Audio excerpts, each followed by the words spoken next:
제가 가진 성경 신약 124면에 있습니다. 신약 누가복음 17장 11절로 19절 말씀입니다. 신약 누가복음 17장 11절로 19절 말씀 함께 교독하도록 하겠습니다. 제가 먼저 읽겠습니다. 예수께서 예루살렘으로 가실 때 사마리아와 갈릴리 사이로 지나가시다가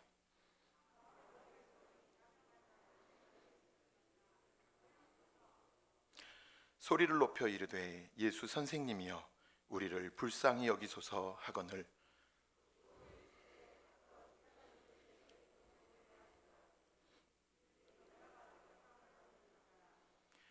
그 중의 한 사람이 자기가 낳은 것을 보고 큰 소리로 하나님께 영광을 돌리며 돌아와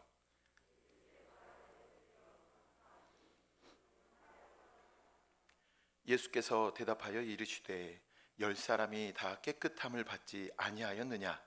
그 9은 어디 있느냐?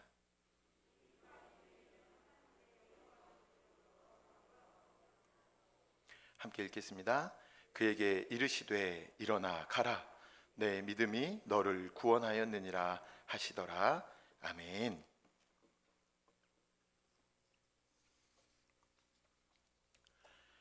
오늘 본문은 예수님께서 예루살렘으로 가시는 여행 중에 일어났던 한 사건입니다.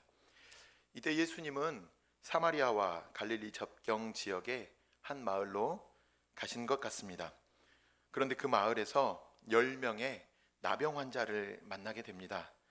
나병이란 예전에 조금 문둥병 이렇게 부르기도 했습니다. 문둥병이라고 부르는 한센병입니다. 이 나병은 나병균에 의하여 감염되는 만성 전염병으로 피부에 살점이 붉어져 나오거나 반점 같은 것이 생기고 그 부분에 지각이 마비되며 눈썹이 빠지고 손발이나 얼굴이 변형되며 눈이 잘 보이지 않게 되는 무서운 병이었습니다. 이 당시에는 불치의 병이었습니다. 복음서에 보면 예수님께서 이 불치의 병인 나병을 치유하시는 장면이 종종 나오는데 오늘 본문 역시 그러한 장면 중에 하나입니다. 특별히 오늘 본문은 두 부분으로 나누어 볼 수 있습니다. 전반부에 해당되는 11절부터 14절에는 이 10명의 나병 환자가 치유받은 장면이 기록되어 있습니다. 그런데 이 치유받은 장면을 잘 보면 이 10명의 나병 환자는 분명 본받을 만한 열정과 믿음의 사람들이었다, 이런 사실을 알게 됩니다. 이들은 예수님이 수많은 병을 고쳤다, 이 사실을 잘 알고 있었습니다. 그리고 이 예수님이 자신들의 병도 고쳐주실 수 있다라는 이 믿음이 있었습니다. 그래서 이들은 마을로 들어가시는 예수님을 알아보았을 때 자신들을 긍휼히 여겨주실 것을 구했습니다. 13절 말씀을 함께 보겠습니다. 13절 말씀을 보시면 소리를 높여 이르되 예수 선생님이여 우리를 불쌍히 여기소서 하거늘, 이렇게 기록되어 있습니다. 이들은 소리를 높여 외쳤습니다. 다시 말해 예수님을 향해 큰 소리로 부르짖었습니다. 그저 들릴 만한 소리가 아니었습니다. 이들을 소리 높여서 목청껏 예수님을 불렀습니다. 주께서 사랑하시는 성도 여러분, 소리 높여 부르는 이 모습이 무엇을 의미합니까? 그렇습니다. 그들의 간절함을 의미합니다. 물론 하나님께서 큰 소리로 외쳐야만, 하나님 아버지 막 이렇게 소리를 질러야만 그 기도를 들으시는 분은 결코 아닙니다. 하지만 성경에서 간혹 소리를 높인다거나 부르짖는다 이런 표현이 나올 때는 간절함의 표현으로 이렇게 등장하고는 합니다. 오늘 본문에서 10명의 나병 환자들이 큰 소리로 부르짖었다는 것은 그만큼 그들이 정말 간절했다, 이렇게 이해하시면 되겠습니다. 사실 나병이라는 것이 얼마나 고통스럽고 괴로운 병입니까? 팔과 다리, 눈과 코가 문드러져서 사람의 형체가 아니게 됩니다. 흉측한 모양으로 인해서 사람들이 혐오하고 손가락질합니다. 이 병은 또 사랑하는 사람들이나 또 가족, 친구가 함께 하면서 간호해 줄 수 있는 그런 병이 아니었습니다. 철저히 외면시키고 철저히 외면하고 격리시켜 버리는 병이었습니다. 그러니 얼마나 괴롭고 힘들었겠습니까? 또 고통스럽더라도 결국 나으리라는, 내가 조금 힘들고 아프지만 곧 낫게 될 거야, 회복될 거야 라는 희망과 소망이 있으면 좀 괜찮을 텐데, 이 나병은 나을 가망성도 전혀 없는 그런 불치의 병이었습니다. 그냥 그렇게 비참하게 살다가 죽어가는 것, 죽는 것이 나병이었던 것입니다. 그런데 이 병을 고쳐주실 수 있다는 분을 만나게 되었을 때 그들에게 얼마나 큰 간절함이 있었겠습니까? 그래서 그들은 큰 소리로 예수님을 부르며 우리를 불쌍히 여겨주세요, 예수 선생님 우리를 제발 불쌍히 여겨주세요 라고 외치고 있었던 것입니다. 지금 이들에게는 자신의 절망적인 상태를 알고 부르짖는 그런 간절함이 있었습니다. 또한 이들에게는 율법에 대한 존중이 있었습니다. 율법에 의하면 나병이 부정한 것으로 간주되었습니다. 이들과 접촉한 사람 역시 부정하게 되었습니다. 이 본문이 레위기 13장 41절로 46절에 나와 있습니다. 이 나병 환자들은 이 율법의 규례를 잘 알고 지켰던 것으로 여겨집니다. 다시 말해 이들은 아무리 그들의 상황이 간절하고 절박했을지라도 결코 율법을 무시하지 않았습니다. 하나님의 말씀인 율법에 대한 존중의 태도를 보여주고 있었다는 것입니다. 무엇보다도 이들에게는 또 한 가지 믿음과 순종의 태도가 있었습니다. 예수 선생님이여 우리를 불쌍히 여기소서라고 이렇게 이들의 부르짖음을 듣고 예수님께서 과연 어떤 반응을 보이십니까? 14절 말씀을 보십시오. 예수님께서는 가서 제사장들에게 너희 몸을 보이라 이렇게 말씀해 주셨습니다. 지금 예수님께서 어떤 그들의 치유를 위해서 거창한 문구를 말씀하신 게 아닙니다. 어떤 큰 대단한 선포를 하신 게 아닙니다. 어떤 극적인 연출을 하신 것도 전혀 아니셨습니다. 그저 간단한 명령 하나, 가서 너희 몸을 제사장들에게 보여주어라 이렇게 말씀해 주셨습니다. 이 명령은 분명 이 나병 환자들에게 그 분명한 행동의 요구, 어떤 움직임, 순종으로서 움직이는 것들을 요구합니다.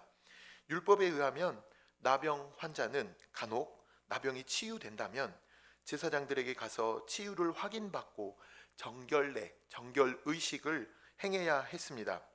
그러므로 먼저 병이 치유되어지는 그 과정이 있고 나서 제사장에게 가는 것이 마땅한 순서였습니다.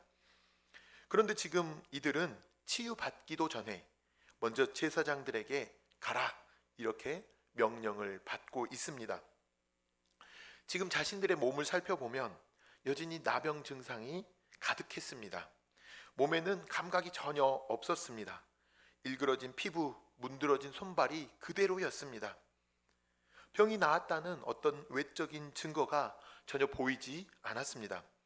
그런데 예수님께서는 말씀하셨습니다. 제사장들에게 가서 너희 몸을 보여라. 이 상황쯤 되면, 이 상황에서 부정적인 반응이 나왔을 수도 있겠다 이런 생각이 들었습니다. 아니 뭔 소리를 하는 거야. 병도 안 고쳐주고 뜬금없이 제사장에게 가라고 하다니, 병 고쳐줄 능력도 없으면서 괜히 쓸데없는 요구를 하시는 것이 아닌가? 이런 반응을 보였을 수도 있었다는 것입니다. 그러면서 비웃고 예수님의 말씀을 고지곳대로 해석해버리고 무시해버릴 수도 있었을 것입니다. 열왕기하 5장을 보면 나만이라는 장군이 등장합니다. 나병도 그 역시 나만이란 장군도 이방인으로서 나병에 걸렸습니다. 나병을 고치러 엘리사 선지자에게 왔을 때 엘리사 선지자가 그에게 요단강에 가서 7번 몸을 씻으라 이렇게 명령합니다. 그때 나아만 장군이 버럭 화를 냈습니다. 엘리사 선지자가 나와서 자신의 몸에 손을 대고 안수해 주면서 큰 소리로 기도해 줄 줄 알았는데, 그 자리에서 고쳐줄 것을 기대했는데 뜬금없이 요단강에 가서 몸을 7번 씻으라니 나아만 장군으로서는 황당했습니다. 그래서 화가 났습니다. 그래서 버럭 화를 내고 나아만은 부정적인 반응을 보인 것입니다. 오늘 이 10명의 나병 환자도 그런 반응을 보일 수 있었습니다. 하지만 이들은 그렇게 행동하지 않았습니다. 이 10명이 모두 예수님의 말씀을 믿었습니다. 그리고 제사장들을 향해 나아갔습니다. 그러자 바로 그때 그들의 몸이 치유가 일어났습니다. 14절 하반절 말씀을 보시면 그들이 가다가 깨끗함을 받았다, 이렇게 말씀합니다. 눈에 보이는 외적인 증거는 없었지만 예수님의 말씀을 믿고 그들이 나아갈 때에 치유가 일어난 것입니다. 직접 눈에 보이는 증거는 없었습니다. 오직 말씀만을 믿고 움직였습니다. 그렇다면 성도 여러분, 좋은 믿음 아닙니까? 대단한 믿음 아닙니까? 이들은 분명히 좋은 믿음의 소유자들이었습니다. 주께서 사랑하시는 성도 여러분, 이 10명의 나병 환자들은 간절함이 있는 사람들이었습니다. 부르짖음이 있는 사람들이었습니다. 즉각적으로 보여지는 증거가 없다 하더라도 말씀 자체, 예수님께서 말씀해 주시는 그 말씀 자체에 대해 믿음을 가지고 그 믿음대로 순종으로 행동하고 움직였던 그런 사람들이었습니다. 그리고 이 가운데 놀라우신 하나님의 응답, 은혜를 직접 체험했던 것입니다. 보통 복음서를 보면 병 고치는 이야기, 치유의 이야기는 이 정도에서 끝이 납니다. 누군가가 간절함이 있습니다. 그리고 열정이 있습니다. 그리고 부르짖음이 있습니다. 그래서 예수님께 나와 그 믿음으로 예수님의 말씀에 순종할 때 치유가 일어나고 그때 그 문제가 해결함을 받았습니다. 은혜로운 응답을 받았습니다. 보통 여기서 그렇게 이야기가 끝이 납니다. 그런데 오늘 본문은 참 독특하게도 여기서 끝나지 않습니다. 한 걸음 더 나아갑니다. 본문의 후반부가 있습니다. 본문의 후반부에 해당되는 15절부터 19절 말씀을 보시면 이제 치유 기사를 넘어선 다른 차원의 이야기가 펼쳐집니다. 10명의 나병 환자는 예수님의 말씀을 믿고 가다가 보니 그들이 깨끗해진 것을 발견했습니다. 그들의 상한 피부가 회복되었습니다. 무너진 손과 발, 몸이 새롭게 되살아났습니다. 얼마나 기적적인 일입니까? 놀라운 일이지 않습니까? 자신들의 몸이 깨끗해지는 것을 보고 회복되어지는 것을 보고 그들이 얼마나 기쁘고 흥분이 되었겠습니까? 아마 그 마음은 겪어보지 않은 사람은 이해하기 힘들 그 정도의 기쁨과 벅찬 감격이 있었을 것입니다. 즉 죽을 병에 걸렸다가 다시 기적적인 그 회복, 살아남이 있어야, 그 정도는 돼야 이 나병 환자들의 마음이 이해가 되지 않을까, 이렇게 생각이 되어집니다. 이 흥분과 놀람 속에서 별의별 생각이 다 들었을 것입니다.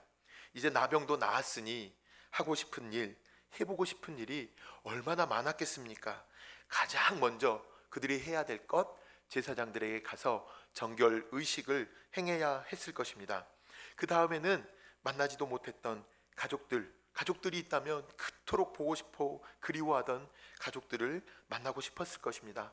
부정하다면서 사람들과 가까이 하지도 못했는데, 접촉하지도 못했는데 이제 누구와도 어울릴 수 있게 되었으니 만나고 싶은 사람, 사귀고 싶은 사람 얼마나 많았겠습니까? 부정하다며 성전 근처에도 가보지도 못했는데 이제는 꼬박꼬박 성전에 나아갈 수 있습니다. 가서 제사 드리고 싶고 또 예배 드리고 싶은 그 마음이 충만했을 것입니다. 만나고 싶은 사람, 하고 싶은 일들이 정말 많았을 것입니다. 이러한 흥분과 기대 속에서 10사람은 바삐 갈 길을 가고 있었습니다. 그런데 이 와중에 그 10명 중에 한 사람이 멈춰 서서 길을 돌이켰습니다. 그는 유대인들에게 멸시받고 사람 취급도 받지 못했던 사마리아인이었습니다. 그는 길을 가다가 자기가 나은 것을 보고 가던 길을 멈추고 예수님께 돌아왔습니다. 9사람은 몸이 나은 것을 보고 기뻐하면서 흥분 속에 계속 그들의 갈 길을 걸어갔지만 한 사람은 돌이켰던 것입니다. 15절과 16절 말씀을 보시겠습니까? 그 말씀을 보시면 그 중에 한 사람이 자기가 나은 것을 보고 큰 소리로 하나님께 영광을 돌리며 돌아와 예수의 발 앞에 엎드려 감사하니 그는 사마리아 사람이라. 10명 중에 사마리아 사람이었던 한 사람은 큰 소리로 하나님께 영광을 돌리며 돌아왔습니다. 그는 조용히 하나님께 영광을 돌리지 않았습니다. 마음속으로만 영광을 돌리지 않았습니다. 오히려 그는 큰 소리로 하나님을 찬양하며 하나님께 영광을 돌렸습니다. 15절에 있던 큰 소리는 단순히 그냥 조금 소리를 높인다 이 정도의 개념이 아닙니다. 너무너무 심한, 아주 심한 큰 소리를 의미하는 것입니다. 이 사람은 지금 쩌렁쩌렁 목소리가 울리도록 하나님을 찬양하면서 하나님께 영광을 돌리고 있는 것입니다. 이어 그는 예수님 앞에 나와왔습니다. 예수님의 발 아래 엎드려서 감사했습니다. 지금 감사하는 이 사람의 자세를 한번 보십시오.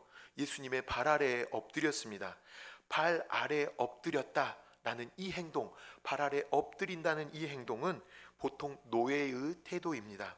가장 낮고 가장 겸손한 태도로 이 행동을 취합니다. 주인의 발 앞에 이렇게 엎드리는 것, 발 아래에 엎드리는 행동을 노예가 취한다는 것입니다. 이 가장 낮고 겸손한 태도로 지금 사마리아인이 예수님께 감사를 드리고 있다는 것입니다. 이 사마리아 사람의 발 아래 엎드려 감사하는 것, 그의 감사가 가볍게 드리는 감사가 아님을 우리에게 시사하고 있습니다. 그저 고개 한번 숙이면서 감사합니다 하는 정도가 아니라는 것입니다. 그는 노예의 자세로까지 낮아져서 최대한 경의와 존경을 나타내며 감사하고 있습니다. 그는 그저 형식적이거나 단순한 예의 차원에서 감사하고 있지 않습니다. 적당한 선에서 감사하고 있지 않습니다. 그는 정말 가슴 벅차오르는 마음으로 마음속 깊은 곳에서 우러나온 진실한 감사를 드리고 있는 것입니다. 지금 이 사마리아 사람이 큰 소리로 하나님께 영광 돌리는 모습이나 예수님의 발 아래 엎드려 감사하는 모습은 그의 감사와 하나님께 영광 돌리는 그 행위가 얼마나 진지하고 참된 것인가를 우리에게 정확하게 보여주고 있는 것입니다. 그런데 이 사람의 영광 돌림과 감사 앞에 예수님의 반응이 조금 독특합니다. 보통 복음서에서 치유받은 사람, 즉 구원받은 사람이 이렇게 감사를 표현하면 바로 19절을 한번 보시겠습니까? 19절의 말씀을 하십니다.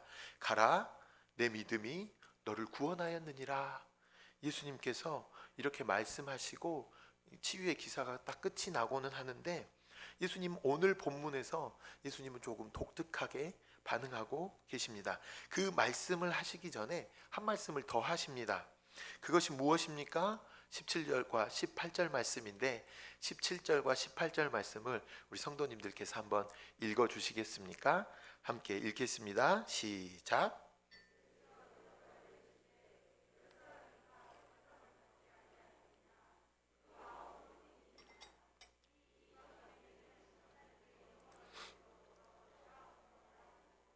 네, 감사합니다. 지금 예수님은 10명이 다 고침을 받았는데 한 명만 찾아온 것, 너 사마리아 사람 치유받은 너 한 사람만 찾아온 것 이상하다, 이해할 수 없다, 이런 반응을 보이고 계시는 것입니다. 더욱더 특이한 것이 하나님을 잘 안다고 하는 유대인들이 한 사람도 오지 않고 오히려 멸시받고 천대받고 사람 취급받지 못했던 사마리아인 너 그 한 사람만 감사하고 있는 사실이 더욱더 이해하지 못하겠다, 이해할 수가 없다, 이런 반응을 지금 보이고 있으신 것입니다. 아울러 이 말씀은 영광과 감사를 드리러 돌아오지 않는 9명에 대한 책망도 깔려 있습니다.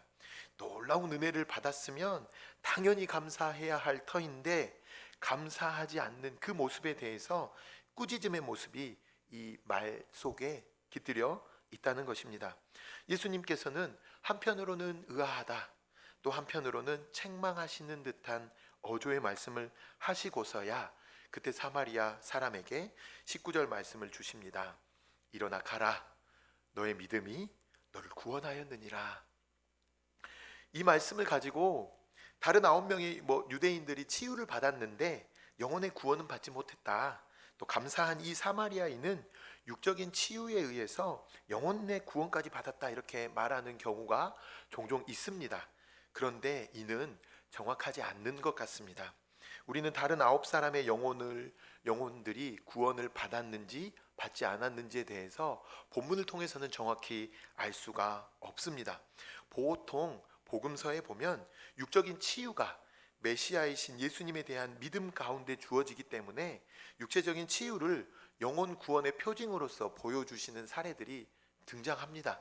그렇기 때문에 꼭 영혼 구원을 받았다, 받지 못했다, 이렇게 단정지어 생각하고 묵상하는 것은 별로 바람직하지 못하다, 이렇게 생각되어집니다. 그렇게 본다면 예수님께 믿음으로 나와 병고침을 받은 9사람이 구원받았다, 구원받지 못했다, 이렇게 단정 지을 것은 아니라 생각되어집니다.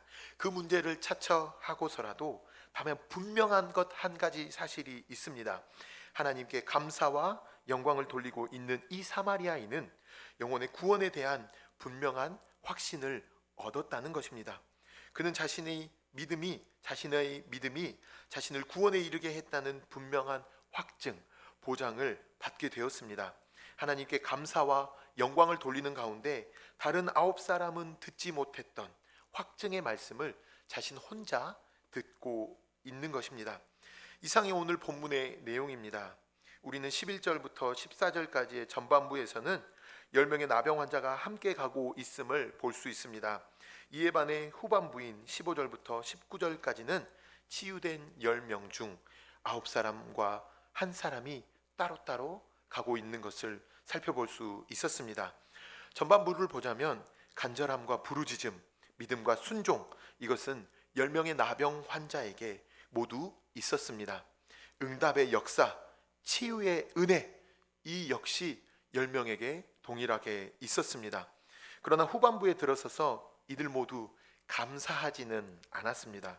그리고 이들 모두가 하나님께 영광 돌리지도 않았습니다. 감사와 영광을 돌리는 모습에서 9명과 1명이 나누어진 것입니다. 우리는 이 모습을 유심히 살펴봐야 합니다. 왜냐하면 우리의 신앙생활 가운데서도 이와 유사한 모습이 자주 등장하기 때문입니다. 오늘날에도 하나님께 나아가 은혜를 구하는 사람은 정말 많습니다. 간절하게 구하며 부르짖는 사람들 또한 많습니다. 주신 말씀을 믿고 순종하며 행하는 이들도 많습니다.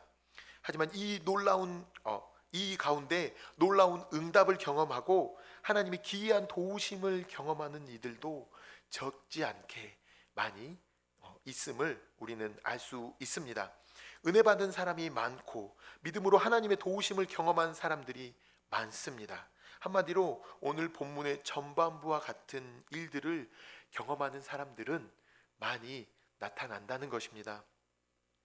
그러나 이제 후반부로 들어와 보면 모든 영광을 하나님께 돌리는 사람은 많지 않습니다. 마음 깊은 곳에서 우러나와 진심으로 감사하는 사람도 그리 많지 않습니다. 우리가 받은 은혜에 비해서, 우리가 경험한 하나님의 도우심에 비해서 감사와 영광을 돌리는 것은 대단히 빈약하다는 사실입니다. 설령 감사하는 모습, 영광을 돌리는 모습이 있다 해도 의외로 그저 형식적으로 체면치레나 인사치레로 하는 경우가 대단히 많습니다. 마음 깊은 곳에서 우러나오지도 않은 입술만의 감사가 많고 그저 상투적인 용어로 하나님께 영광이라는 말을 쓸 때가 많다는 것입니다. 오늘 지금 우리는 어떤 모습인지 잘 모르겠습니다. 우리는 과연 기도하는 만큼 감사하고 계십니까? 9명의 사람들은 구할 때는 부르짖었습니다. 응답을 받은 후에는 그저 조용히 자신의 갈 길로 돌아갔습니다. 그러나 한 명의 사마리아인은 구할 때로 부르짖었지만 응답을 받은 후에도 역시 동일하게 큰 소리로 부르짖으며 은혜를 베푸신 하나님께 영광을 돌렸습니다. 주께서 사랑하시는 성도 여러분, 문제가 있어 기도할 때에 우리의 열렬함이나 간절함, 영광을 돌릴 때에도 동일하게 나타나고 있습니까? 열렬하게 하나님께 영광을 돌리고 계십니까? 구하는 소리는 커다란 데 비해서 감사와 영광을 돌리는 소리는 혹여나 너무 작지는 않으십니까? 9명의 사람들은 문제가 있을 때 예수 선생님이여 우리를 불쌍히 좀 여겨주세요, 우리를 불쌍히 여겨주세요 라고 예수님을 깍듯이 모시며 소리 지르고 부르짖었습니다. 하지만 은혜를 받은 후에는 자신의 일에 정신 팔려서 예수님께 등을 보이며 각기 제 갈 길로 가버렸습니다. 하지만 한 명의 사마리아인은 그가 불렀던 예수 선생님 그 앞에 돌아왔습니다. 발 아래 엎드려 감사했습니다. 문제가 있었던 때보다 문제가 해결된 지금 더욱 자세를 낮추고 더욱더 겸손하게 하나님께 감사하고 찬송하고 영광을 돌리고 있습니다. 철저히 낮아져서 무릎 꿇고 하나님께 경배하고 있습니다. 예수 그리스도만 높이고 그분께만 감사와 영광을 돌리고 있습니다. 어떻습니까? 우리는 문제가 해결되고 필요가 채워진 뒤에 더 낮아지고 더 겸손해지십니까? 아니면 어떤 필요가 있을 때는 하나님 앞에서 겸손하다가 내 모든 필요가 채워지고 내 모든 문제가 해결된 뒤에는 문제를 해결해 주신 하나님 앞에 마치 언제 그랬냐는 듯이 오만방자해지고 있지는 않으십니까? 오늘 구하고 찾고 두드리는 사람들은 정말 많습니다. 응답받는 사람들도 너무 많습니다. 하지만 정말로 감사하는 사람은 그렇게 많지 않습니다. 하나님의 도우심을 구하는 사람은 많지만 정작 일이 이루어졌을 때 오직 하나님께만 영광을 돌리는 사람은 그보다 적습니다. 때로는 자신이 하나님의 영광을 가로채버리고 영광을 누려버리는 때도 있습니다. 우리는 이 모습을 경계하면서 은혜를 받고 응답을 받은 후에 더욱 감사하고 하나님께 영광을 돌릴 수 있어야 하겠습니다. 우리는 이번 주일 추수감사주일을 지켰습니다. 감사주일이라서 그저 절기니까 습관적으로 감사하지는 혹여 그렇게 감사하지는 않으셨습니까? 물론 그렇지 않으셨을 거라 확신합니다. 하지만 마음속에 스스로 알지 못하는 그 마음 한켠에 있는 그런 습관적인 그런 밋밋한 감사가 있지는 않으셨는지 잘 살펴보셨으면 좋겠습니다. 곧 11월을 지나 이제 곧 연말이 찾아옵니다. 주께서 사랑하시는 성도 여러분, 지난 한 해를 쭉 한번 돌아보셨으면 좋겠습니다. 엄중한 코로나19 상황 속에서도 하나님께서는 우리에게 놀라운 은혜를 베풀어 주셨습니다. 곰곰이 생각해 보면 우리의 모든 삶에 하나님의 은혜가 미치지 않은 것이 하나도 없습니다. 10명의 나병 환자에게 행하신 것처럼 하나님은 우리의 연약함과 힘든 상황을 외면하지 않으셨습니다. 우리의 간절함과 우리의 부르짖음을 절대 간과하지도 않으셨습니다. 우리의 기도와 우리의 믿음과 순종을 주목해 보시면서 귀한 은혜를 주시고 복을 주셨습니다. 우리는 이 사실을 먼저 잘 깨달아 알아야 하겠습니다. 우리를 외면하지 않으시고 우리를 불쌍히 여기사 부어주신 복과 주신 은혜를 세어볼 줄 알아야 하겠습니다. 개인적으로만 그런 것이 아닙니다. 교회적으로도 그렇습니다. 하나님께서 우리 중동교회를 얼마나 불쌍히 여기셨고 우리 기도와 간구를 들으셔서 은혜 베푸신 것들이 너무너무 많다는 것을 깨달아 알게 되었습니다. 무엇보다 먼저 이것을 볼 수 있어야 하고 알아야 합니다. 하지만 이것이 다가 아닙니다. 오늘 방금 말씀드린 이 상황은 오늘 본문의 14절까지의 모습입니다. 본문 15절부터의 모습, 후반부의 모습, 우리에게는 그 모습이 아직 남아 있습니다. 우리가 하나님의 크신 은혜와 도우심을 받았다는 사실에 이어 15절부터의 모습이 우리에게 뒤따라 나와야 한다는 것입니다. 바로 받은 은혜에 대한 감사와 영광을 모두 하나님께 돌려드려야 한다는 것입니다. 우리는 하나님께서 허락하신 2021년의 은혜와 도우심을 힘입어 이제 2022년 새해 담대하게 또 믿음의 행보를, 믿음의 걸음걸음을 나아갈 것입니다. 올 한 해 우리가 받은 은혜로 인해 내년에는 더욱더 새로운 일을 할 수 있으며 더욱 새롭고 풍성한 일들을 경험할 수도 있을 것입니다. 언제나 한 해가 마무리되면 새해에 대한 기대가 생기지 않습니까? 새로운 한 해를 생각하면서 새롭게 시작할 일들이 이런저런 계획과 기대가 우리 안에 가득하여서 우리를 설레게 할 수도 있습니다. 병고침을 받은 나병 환자들의 마음속에 하고 싶은 수많은 것들이 떠오르듯이, 흥분과 기대 속에서 수많은 전망이 떠오르듯이 새해를 맞이하는 우리 안에도 그런 것들이 있을 수 있습니다. 그러나 우리는 새해로 곧바로 달려갈 것이 아닙니다. 우리가 잠깐 멈추어 서서 해야 할 일들이 있습니다. 9명의 다른 사람들처럼 이런저런 계획과 기대 가운데 갈 길로 바로 가버려서는 결코 안 됩니다. 한 명의 사마리아인처럼 잠깐 가던 길을 멈추고 돌이킬 수 있어야 합니다. 그가 가던 발걸음을 멈추고 왜 길을 돌이켰습니까? 그렇습니다. 하나님께 크게 영광을 돌리고 예수님의 발 앞에 엎드려 진심으로 감사하기 위해서였습니다. 오늘 본문에서 예수님께서는 그 영광과 감사를 받으신 후에 그때 비로소 일어나 가라 이렇게 명령하십니다. 이 사마리아 사람 역시 갈 길을 갔습니다. 하지만 그는 먼저 엎드렸습니다. 엎드려 감사와 영광을 돌린 후에 일어나 갈 길을 갔습니다. 우리 역시 새로운 한 해를 앞두고 있습니다. 조금 더 당겨보자면 12월 새 한 달을 앞두고 있습니다. 그 앞길, 갈 길을 걸어가야 할 것입니다. 올 한 해 우리가 받은 은혜, 우리가 받은 응답, 우리의 도우심, 그 위에서 더욱더 풍성하게 새로운 일들을 경험해야 할 것입니다. 하지만 그 전에 하나님께 영광을 올려드리고 참된 감사를 표현하는 모습이 반드시 있어야 합니다. 하나님께서는 우리에게 이런 모습을 기대하시고 요구하시고 계시는 것입니다. 본질적으로 우리의 모습을 보자면 본질적으로 다 사마리아인 나병 환자와 같은 그런 존재들입니다. 사마리아인이라는 것, 그것 자체가 이미 부정한 존재입니다. 상종할 수 없는 존재입니다. 만나주지도 않습니다.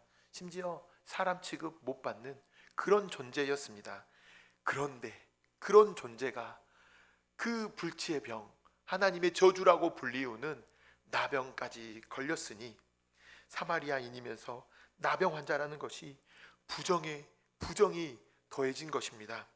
완전히 부정한 자, 도무지 회복 가능이 전혀 없는 그런 자, 우리는 본래 이런 존재들이었다는 것입니다. 그러므로 이런 우리에게 주어진 응답이나 도움, 풍성한 체험이 결코 우리의 자격이나 힘이나 능력으로 인한 것이 아님을 바르게 깨달아 알아야 할 것입니다. 본질적으로 우리를 불쌍히 여겨주셔서 하나님께서 받을 자격 없는 우리에게 거저 주신 은혜라는 이 사실을 깨달아 아시기를 바랍니다. 힘들고 어려운 코로나19 상황 속에서도 우리가 한 해 동안 얻은 모든 것, 한 해 동안 이룬 그 모든 것들이 전부 그렇습니다. 우리의 간절함과 부르짖음으로 무엇이 된 것처럼 생각해서는 결코 안 됩니다. 마치 우리의 희생과 믿음과 순종으로 마치 무엇을 이룬 것처럼 그렇게 착각하셔서는 절대 안 됩니다. 모든 것을 하나님께서 하셨습니다. 모든 것이 하나님의 은혜입니다. 이를 아시고 우리 하나님께만 크게 영광을 돌리시고 겸손히 엎드려 하나님께 감사하는 우리 모두가 되었으면 좋겠습니다. 우리가 하나님께 감사와 영광을 돌릴 때 또 다른 유익이 주어집니다. 한번 은혜 받고 끝나는 것이 아닙니다. 받은 은혜로 인해 합당한 감사와 영광을 돌렸을 때에 거기에 더해지는 복이 있습니다. 한 명의 사마리아 사람이 돌아와 감사하고 영광을 돌렸을 때에 너의 믿음이 너를 구원하였다, 이 확증의 말씀을 들은 것처럼 감사와 영광을 돌리는 삶에는 하나님께서 무엇인가 더욱 풍성하게, 더욱 분명하게 베푸시는 은혜가 있음을 믿으시길 바랍니다. 우리가 오래 받은 은혜, 오래 받은 응답과 도우심, 그것으로 다 끝나버린 것이 아닙니다. 거기에 하나님께 대한 감사와 영광 돌림이 수반될 때에 분명하게 은혜가 더해지게 되는 것입니다. 말씀을 마무리하겠습니다. 하나님께 감사하시고 하나님께 영광 돌리시는 우리 모두가 되시기를 예수님의 이름으로 간절히 부탁을 드립니다. 우리 성도님들, 주께서 사랑하시는 성도님들, 올 한 해가 가기 전에 큰 소리로 열정적으로 하나님께 영광 돌리셨으면 좋겠습니다. 풍성하고 넘치도록 감사하셨으면 좋겠습니다. 혹여 마치 우리가 무엇인가 받을 자격이 있는 것처럼 착각하지 마시고, 그렇게 여기지 마시고 겸손히 그 발 아래 엎드리셨으면 좋겠습니다. 그리고 모든 감사와 영광과 존귀를 오직 하나님께만 돌리시는 우리 모두가 되시기를 예수님의 이름으로 간절히 부탁을 드립니다. 함께 찬송가 428장